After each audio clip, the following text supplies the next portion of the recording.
कोई रोक टोक नहीं है।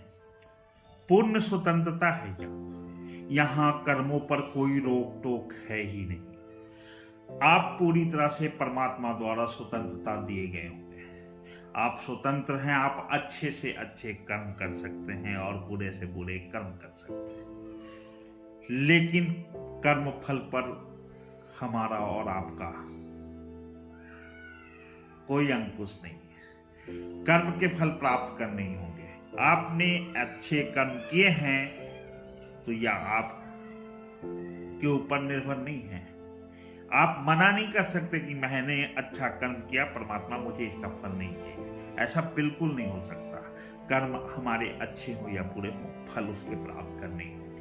अच्छे कर्मों के एवज में भी फल प्राप्त होगा, बुरे कर्मों के एवज में भी फल प्राप्त होगा।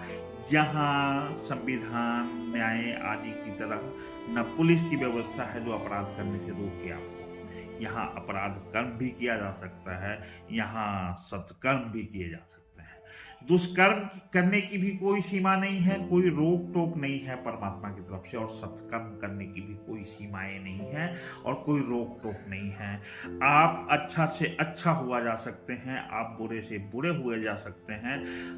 होने में यहाँ कोई रोक नहीं, कोई अंकुश नहीं, लेकिन उस होने के प्रति जो परिश्रम फल है, जो पारितोषिक है अच्छे या बुरे कर्मों का, आप उससे भी मना ही नहीं कर सकते। परमात्मा के संविधान में किसी वकील की व्यवस्था भी नहीं है कि आपने किसी की हत्या की, कोर्ट में बढ़िया वकील खड़ा किए और अब बरी हो गए। ऐसा बिल्कुल भी नहीं है। हाँ, कुछ पंडे पुजारी वकील होने की वकालत करेंगे, दावे हजार होंगी, लेकिन परमात्मा की अदालत में किसी वकालत की जरूरत नहीं। वहां कोई वकील होता ही नहीं है। ये जो वकालत, वकील, पंडे पुजारी जो आपको मोक्ष दिलाने, पापों से मुक्ति दिलाने की दंभ भरते हैं, ये कोरा असत्य है। आप कर सकते हैं, आप पुण्य भी कर सकते हैं, आप अत्यंत पापी हो सकते हैं, पुण्य आत्मा हो सकते हैं, होने में पूरी आजादी है। यहाँ कोई नहीं है जो आपको, परमात्मा का एजेंट यहाँ कोई नहीं है जो आपको हाथ पकड़ के, उंगली पकड़ के रोके कि नहीं तुम ऐसा नहीं कर सकते। यहाँ पुलिस की व्यवस्था नहीं है, लेकिन यहाँ न्याय की व्यवस्था है। आपको आपके किए का फल प्राप्त करना ही होगा।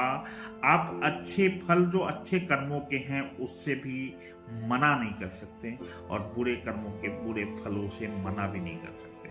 हाँ, ये कुछ बताए जाते हैं कि पूर्व जन्म के फल, इस जन्म के फल अगले जन्म में। ऐसा नहीं है। आग है, अभी उंगली डालोगे जलेगा अभी, ऐसा बिल्कुल भी नहीं है। ऐसा हो सकता है क्या कि अभी आप आग में उंगली डालो और बाद में जलन हो? बिल्कुल नहीं।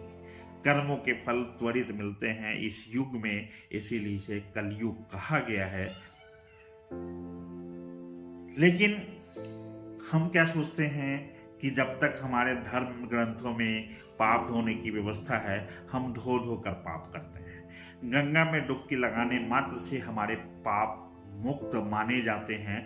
जब तक हम ऐसा मानते रहेंगे तब तक हम पर खुद भी कोई अंकुश होगा ही नहीं। हम पाप धो धो के पाप किए जाएंगे।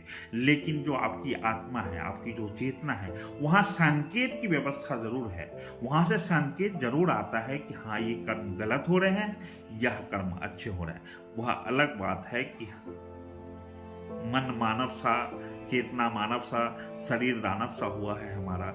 हम उन संकेतों को नजरअंदाज करते हैं। कई बार तो वो हम इतनी मोटी परत हमारे अंदर आ चुकी है कि हम चेतना के उन संकेतों को समझ नहीं पाते हैं। लेकिन कर्म अच्छे हैं तो फल भी अच्छे पाने ही होंगे, कर्म बुरे हैं तो फल भी बुरे झेलने ही होंगे। यहाँ कोई वकालत नहीं, यहाँ कोई सफाई नहीं, यहाँ आपके कर्मों का भोग आपको भोगना ही